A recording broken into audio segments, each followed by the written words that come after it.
600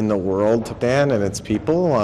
We think it's going to, be remarkable, and we're really excited to do business here. It's all about the new economy, and we started this journey almost this time last year when we formed the Crypto Council. Bilal took the leadership on that, and then we graduated fairly quickly, having learned from the White House. We are very grateful to all the support that we got from the US under President Trump. The legislation which was going on there, whether it was the Clarity Act or the Genius Act, etc., it allowed us to really figure out our own legislation here. And then with BWARA, again now Bilal is the chairman of that, the first NOCs have been given. With Binance we have the first MOU also in December with respect to the tokenization discussion, and now with this MOU, we from our perspective we just take it to the next level. And what we agreed with the Prime Minister and the Field Marshal and the fantastic team here, that we are going to really fast track it, because it allows us, while we deal with our issues on ground in terms of how we grow from stabilization to growth, this allows us to really leapfrog in terms of new economy. So it's hugely exciting, and we with Zachary and team, and it'll be a fantastic journey, and we're very committed to really get it going.